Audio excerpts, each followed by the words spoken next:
Thank you LG for sponsoring today's video.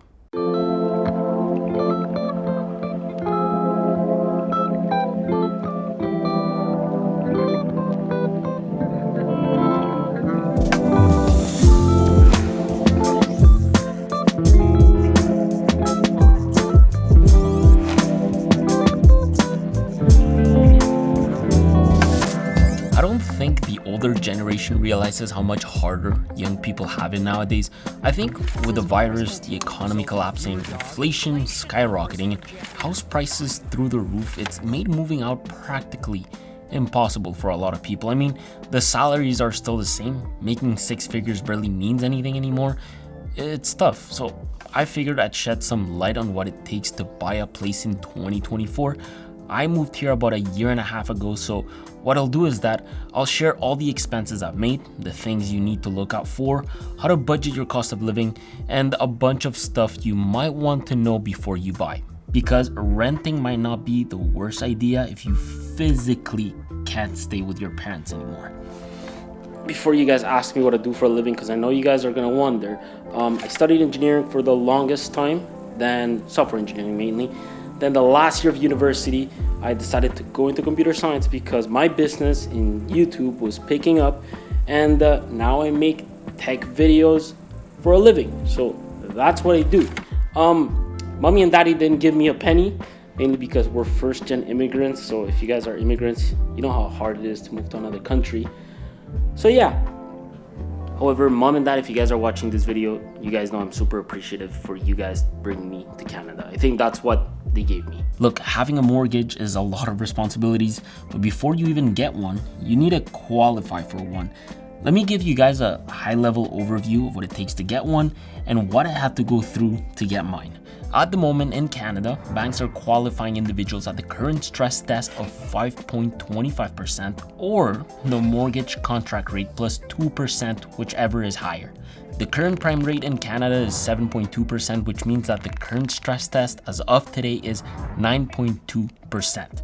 To put these numbers into perspective, I bought this 1,019 square foot condo with 2 full bathrooms and 2 bedrooms about 25 minutes away from Montreal for a total of $553,745.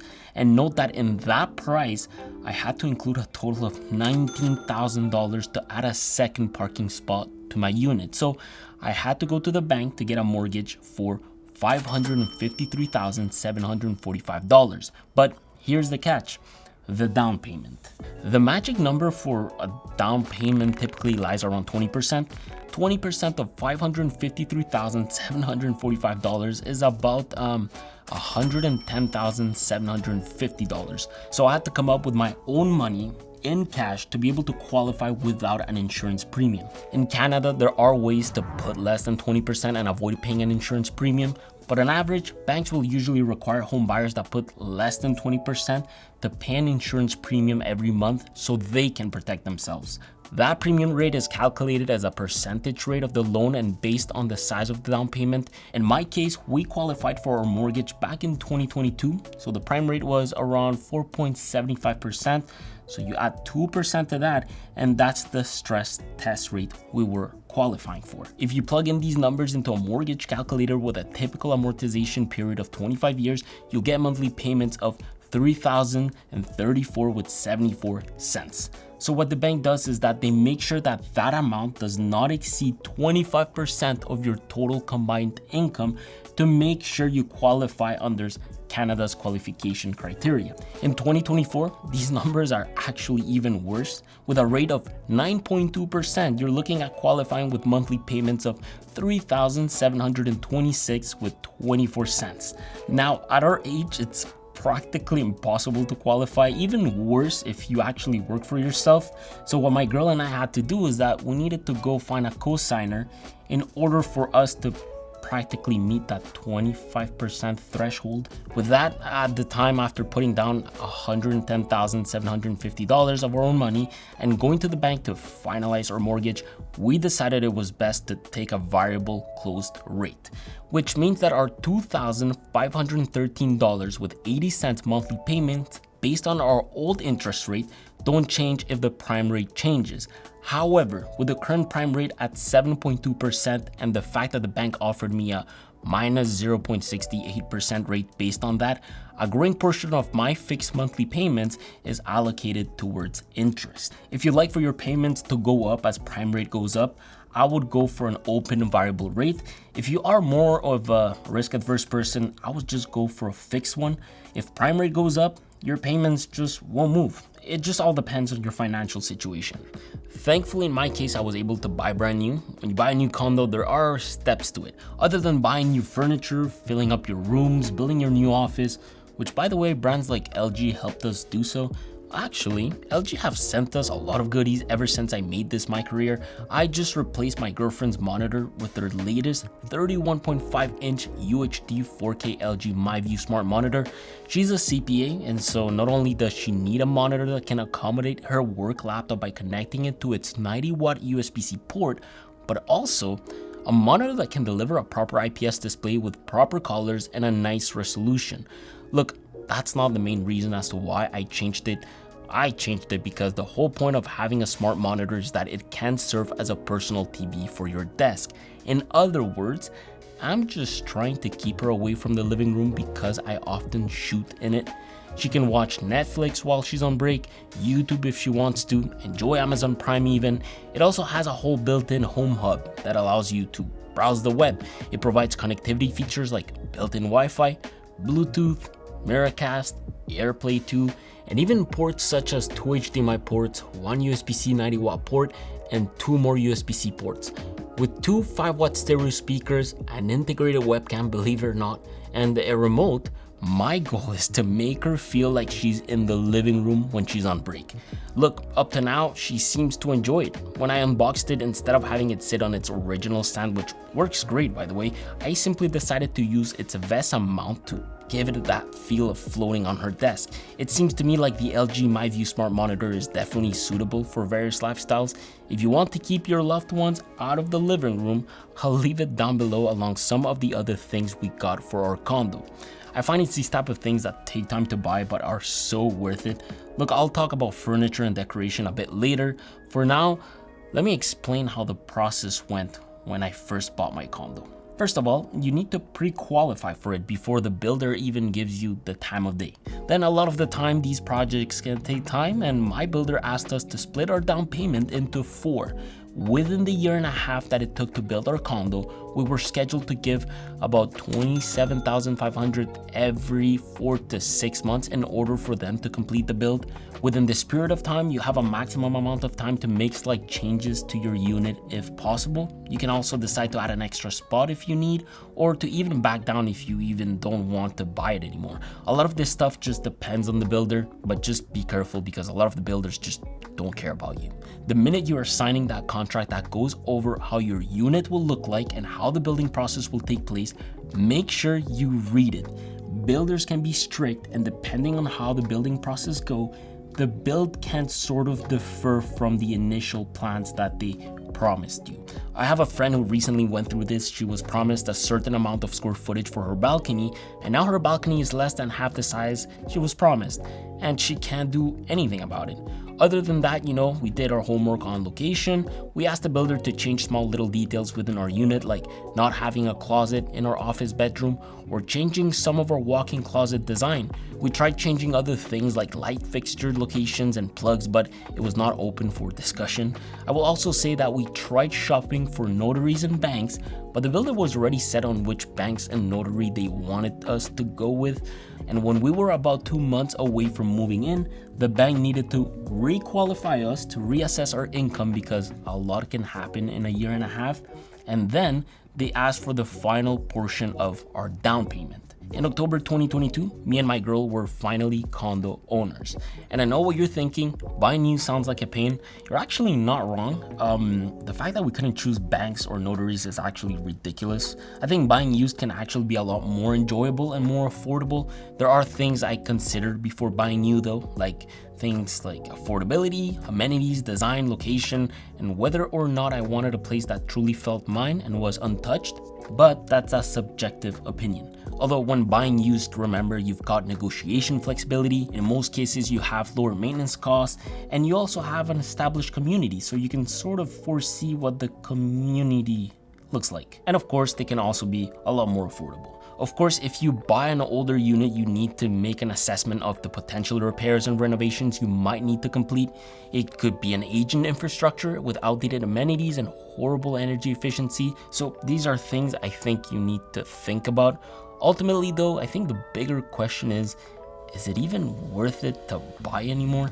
Believe it or not, currently in 2024 in some cities, renting makes a lot more sense than buying. I mean, think about it. All the money you need to save to be able to afford a down payment, if you actually build an amortization table, you'll realize how much money goes towards interest over time, which is absolutely insane. You also need to take into account the condo fees, the welcome tax, the internet bill, insurance for your home, your property tax, school taxes. It actually just never ends. So the expenses to consider should be the ones to add to your budgeting Excel spreadsheet. For starters, the very first thing I had to focus on was my down payment. As time went by and my down payment was finalized, I had to right away start thinking about the notary fees. Our notary fees were around $2,200 at the time.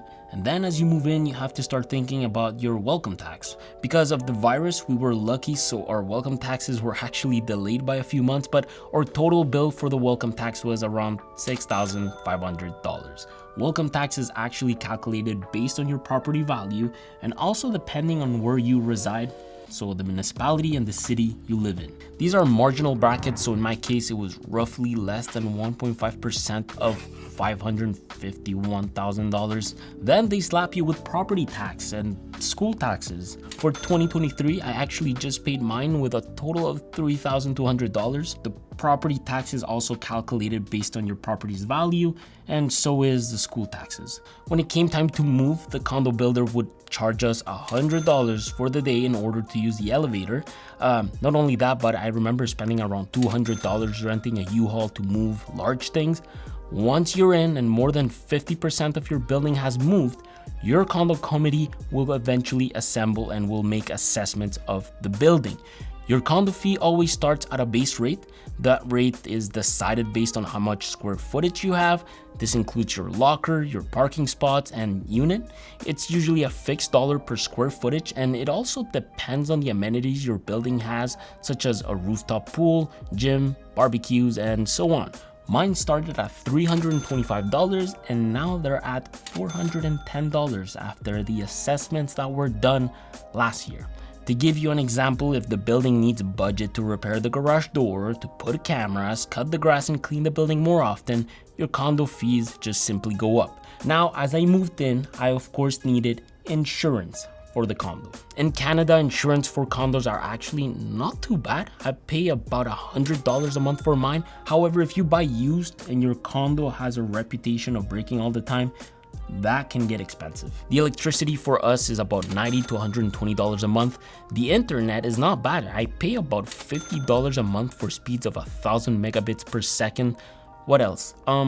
If you buy new, the walls aren't really painted. They are primed, so you either spend a weekend painting them yourselves and hopefully not butchering the job, or you pay anywhere from $1,000 to $2,000 to paint about 1,000 square feet.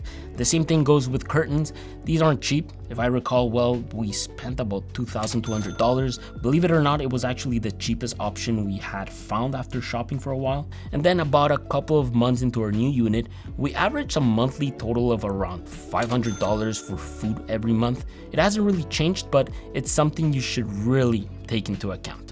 When it comes to furniture, I think furnishing a place just takes time. For instance, look at mine. My guest bathroom is not even done, and it's only until recently that we finished a few little projects we've been working on. It's not cheap, so I highly suggest you just pace yourself. The biggest advantage we had when buying new was the inclusion of our stove, fridge, and dishwasher being included in the price. Because the builder usually buys in bulk, well, these tend to be a bit cheaper, so you're not paying crazy prices for it. However, we did have to pay out of pocket for our laundry set, which was around $1,500. The rest of the essentials would be a bed frame with a proper bed, budget anywhere between $1,000 to $1,500. A set of chairs, these can typically range anywhere from $200 to $1,000. It all depends where you get them, how many you get, and the style you want to go with. Having a sofa helps a lot, but I say the media unit, the TV, and the main kitchen table can wait. I do personally suggest you avoid buying things in one shot and you start shopping a year and a half prior you move in. A lot of the time, stores offer financing at 0% interest, and you can plan to deliver things around the weeks you decide to move in. We spent about $10,000 between chairs, my media unit, my table, and coffee table, simply because these are things I like to bring to a house when it's time to move. Luckily, the couch, we actually got it for free because of my girlfriend's parents, so I was able to splurge a bit more on some other stuff. Also, if I may, I don't think I have enough fingers to count the amount of times we needed people to bring kitchen tools when we invited them over. Make sure that you make a list of all the essentials you need in a kitchen. Measuring cups, scissors, bowls, plates, utensils, glasses, a microwave, a toaster. I'll leave a link to a blog that goes over some of the first apartment kitchen essentials you should get. But I think a conservative number for this could be anywhere between $800 to $2,000 depending on what you get.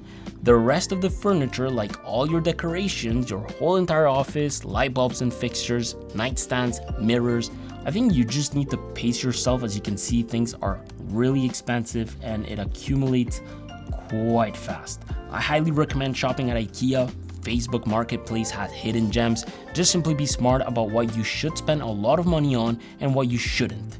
You know what? Over budgeting is actually not the craziest of ideas. As for things to look out for, I personally suggest you oversee and monitor your condo committee. Just make sure whatever they are doing makes sense and that the rules in the building are not out of this world. Before you move in, I do suggest you assess your place and the building. Simple things like checking all the plugs in your home or making sure all the cabinets and drawers close properly. Running the water is also not stupid. When I moved in, I had no hot water and the water in my main bathroom didn't work. Test all the doors, close and open your windows. If you have heaters, test those. Make sure your AC works, your exhaust fan in the kitchen as well. Just make a list and go through all these things before buying, if you're buying used, or taking possession of your unit for those who are buying new. Usually when you buy new, they actually give you a full year to address those issues, so keep that in mind. My last tip is be careful hanging stuff.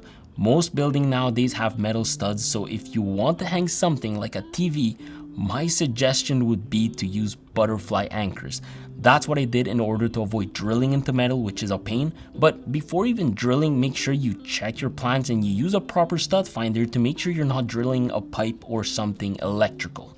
Look, I just wanted to be transparent with you guys in order to paint you a picture of what moving out looks like in 2024. It's hard and rough, but at least it allows you to properly plan ahead and hopefully foresee what's to come if you do decide to go with it. A lot of countries have programs that allows first-time home buyers to ease their process into buying. In Canada, the government just announced the FHSA. Look into it. It's very much worth it if you do decide to buy.